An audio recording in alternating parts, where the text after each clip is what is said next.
जनपद आगरा के बलखेश्वर क्षेत्र में गढ़िया गौरी पार्क में आज विराट हिंदू सम्मेलन का आयोजन किया गया, जिसमें आयोजक के रूप में गोयल साहब थे और यहाँ के स्थानीय पार्षद हरिओम बाबा, वहीं मुख्य वक्ता के रूप में परम पूजनीय आदरणीय बाबा महाराज अतुल कृष्ण भारद्वाज जी हमारे साथ है। और जी, स्वागत है आपका टीएनई टेलीकोट में। आज जिस तरह से आपने उद्बोधन दिया उसमें एक बात कही सत्य को लेकर के, तो आखिर मनुष्यों के लिए सत्य क्या है? मनुष्यों के लिए सत्य है परमात्मा की सत्ता को स्वीकार करते हुए और ये ध्यान रखते हुए कि 24 आवर्स उनकी नज़र में हम हैं, क्योंकि उनकी चिप हमारे अंदर ही लगी हुई है। तो हमारे मन को, हमारी वाणी को, हमारे कर्मों को सबको देख रहे हैं और उसी के अनुसार उनका सिस्टम हमारा फल भी बना रहा है, जिसका फल कोई दूसरा नहीं भोगेगा, हम ही भोगेंगे। इसलिए गीता में उन्होंने कहा कर्म करने का अधिकार आपके पास है, फल देने का मेरे पास है। तो जो लोग परमात्मा की सत्ता का अनुभव करते हुए जीवन जीते हैं, वो परमात्मा के सत्य को स्वीकार करते हुए जीवन जीते हैं। इसीलिए हम उनको सत्यनारायण भी बोलते हैं। भागवत के प्रथम श्लोक में उनको सत्यम परम धीमहि परम सत्य कहा गया है। वही शिक्षक को लेकर के उसके बाद में एक और सत्ता हिंदू। आखिर ज़्यादातर लोग ये नहीं समझ पाते आखिर हिंदू है क्या। हिंदू के बारे में मैंने बताया कि जिसके उत्तर में हिमालय है और दक्षिण में सिंधु है, यानी हिमालय और सिंधु के, यानी समुद्रों के और हिमालय के बीच की जो भूमि है। देखिए, भारत की ऐसी सुंदर लोकेशन भगवान ने बनाई है कि इसके एक और हिमालय और 3 और समुद्र है। तो ऐसी पवित्र भूमि को हिंदुस्तान कहते हैं और यहाँ पर रहने वाले लोगों को हिंदू कहते हैं। इसमें कोई जातीय भेदभाव नहीं, लेकिन केवल सिंधु से लेकर के समुद्र तक रहने वालों को हिंदू कहा जाता है। तो वही सनातन क्या है? ये हिंदू समाज जो यहाँ का रहता है हिमालय से और समुद्र के बीच में, इसकी विचारधारा को सनातन कहते हैं। सनातन माने, सन माने तप, जो तप के आधार पर जीता है, यानी परमात्मा का ध्यान रखते हुए जीवन जीना। ये कितना कठिन काम है, आप समझ रहे हैं ना। अभी मैं प्रवचन कर रहा हूँ तो ध्यान है मुझे, बाद में मैं भूल जाऊँ, घर मुझसे गलतियाँ होती। तो तप उसे कहते हैं। तप का मतलब कोई हिमालय में जाके तप करना नहीं। तप का मतलब है अपनी दुकान चलाते हुए, अपनी कथा करते हुए, खेती करते हुए, जूता बनाते हुए। आज संत रविदास जी को दुनिया क्यों पूज रही है? क्योंकि अपना कोई भी काम हम कर रहे हों, उस काम को करते हुए परमात्मा का ध्यान रखते हुए पवित्र जीवन को जीना और अपने विचारों को किसी प्रकार से भी डामाडोल नहीं होने देना, इसी को तप कहते हैं। और इसी को जो सबके अंदर भगवान को देखकर सबके भले की कामना करता है, उसी को सनातन धर्म कहते हैं। महाराज एक है, और जिस तरह से अभी बसंत पंचमी का त्यौहार निकल गया है, वही आगामी त्यौहार को लेकर के आपने आज एक और प्रेरणा दी है कि आने वाली होली पर जो संदेश दिया है। मैं चाहूँगा हमारे दर्शक जो यहाँ नहीं मौजूद थे, वो घरों में थे, उनके लिए भी वो संदेश क्या है जो होली के वाले दिन और होली के त्यौहार पर? होली पर एक ही भाई साहब आप प्रेरणा दीजिए, क्योंकि आप भी सरस्वती पुत्र हैं और चैनल ये वाणी के माध्यम से ही सरस्वती माँ का काम करता है। यही प्रेरणा देने की आवश्यकता है कि इस देश के भक्तों का शिरोमणि अगर किसी को कहा गया तो प्रहलाद को कहा गया। भगत शिरोमणि भय प्रहलाद, एक राक्षस के घर जन्म लेकर भी जिसने भारत की नई पीढ़ी को भगवान का भक्त बना दिया, तो उसकी याद में होली मनाई जाती है। और आज भी ये चैलेंज है, मतलब मैं आपके चैनल के माध्यम से ये संदेश दे रहा हूँ कि भाई अगर कोई अपने को सत्य मानता हो तो अग्नि में से निकल के दिखा दे, और नहीं तो हमारे यहाँ आके देख ले, हर साल घटना हो रही है। भाई हाथ कंगन को आरसी क्या, पढ़े लिखे को फारसी क्या, तो अपनी आंखों से कोसी के पास आके जो नरसिंह भगवान का मंदिर है वहाँ देख सकते हैं। तो कितना बड़ा हम लोगों का गौरव है। और प्रहलाद की याद में जो हम होली मना रहे हैं, इसलिए पूरे देश को मैं संदेश दूंगा आपके चैनल के माध्यम से कि नई पीढ़ी को पता नहीं है बात।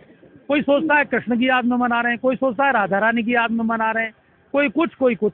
तो सबको बोलें कि वो होली पर बोलें प्रहलाद जी की जय, प्रहलाद जी की राम राम, भक्त शिरोमणि प्रहलाद की जय, और फिर उसके बाद होली की शुभकामनाएं। तो महाराज जी, 2 अंतिम सवाल है मेरे। जिस तरह से विष्णु और शंकर जी का आपने शाब्दिक अर्थ बताया और काबिल तारीफ था, तो वो विष्णु और शंकर जी का जो शाब्दिक अर्थ है वो भी दर्शकों को थोड़ा सा बताइए। भगवान विष्णु, देखिए परमात्मा का एक ही नाम है सत्य। सत्य माने जिसकी सत्ता है। उनको हम ही लोगों ने भगवान विष्णु इसलिए कहा क्योंकि हमने देखा कि प्रत्येक परमाणु में वही मौजूद है।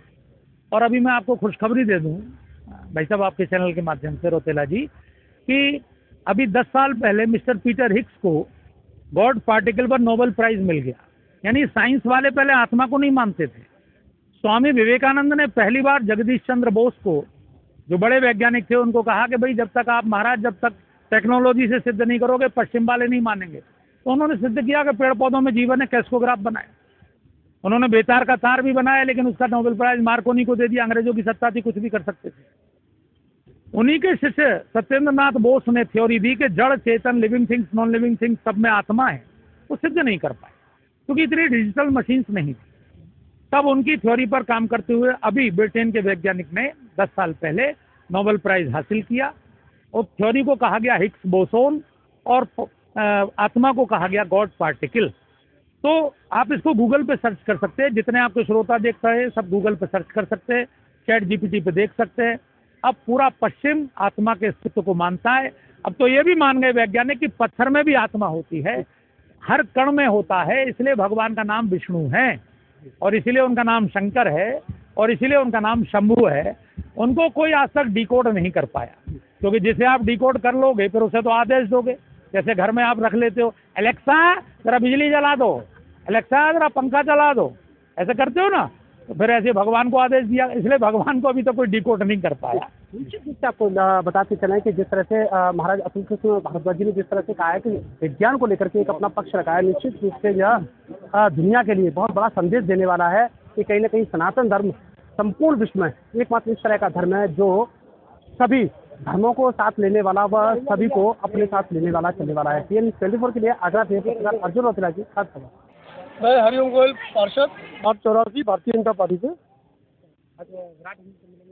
आज ये गंगेवाड़ी पार्क में विराट हिंदू सम्मेलन रखा गया है। हर एक सनातनी को समझाने का प्रयास है कि संगठित रहो, जात बिरादरी का भेदभाव भूलो और केवल कहो तो हिंदू हैं हम केवल एक।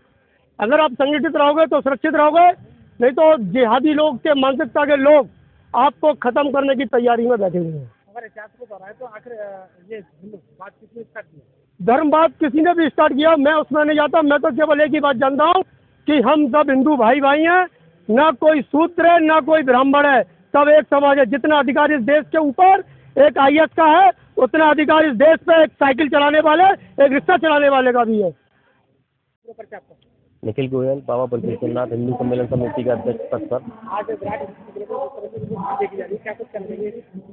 देखिए, हमारी पूरी समिति और क्षेत्र के सभी लोग इस आयोजन को सफल बनाने के लिए पिछले 1 माह से बड़ी तन मन धन तीनों की चीज आवश्यकता बढ़ती है, सबसे मेहनत कर रहे थे और इसका आयोजन जो सफल हुआ है। आप के माध्यम से बस मैं यही संदेश देना चाहता हूँ कि जो हिंदू एकता आज गंगेवाड़ी पार्क में दिखाई दी है, ऐसे ही जगह जगह पूरे देश भर में कार्यक्रम किए जा रहे हैं। ऐसी एकता सब जगह देखने को मिलती रहे, हिंदू एक रहे। जय श्री राम। मेरा नाम डॉक्टर पारुल महाजन है। मैं महिला समन्वय की आगरा विभाग की संयोजिका हूँ और वैसे आगरा कॉलेज में HOD हूँ BBA BCA डिपार्टमेंट की। और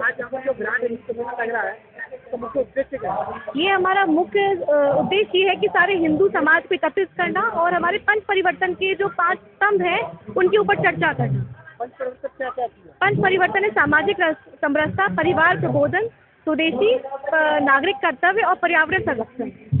कैसा रेस्पॉन्स मिला आपको? बहुत अच्छा रिस्पॉन्स मिला है। सारे हिंदू इस मंच पर आकर इस सम्मेलन में आकर एकत्रित हो रहे हैं, जागरूक हो रहे हैं और हमारे सारे पंच परिवर्तन के विषय से निश्चित ही इन्हें बहुत अच्छा जातिवाद बटा हुआ है, क्या इससे उभर के एक हो पाएंगे हिंदू? बिल्कुल हो पाएंगे, यही हमारा उद्देश्य है और एक एक हिंदू जागृत हो रहा है और इससे बहुत ही अच्छा पूरे समाज में एक विषय जाएगा और सब हिंदू जागृत होंगे। क्या ब्राह्मण समाज के लोग जाटव समाज के धीरे धीरे परिवर्तन आना शुरू हुआ है और जब हिंदू जागृत होगा तो ये भी आएगा।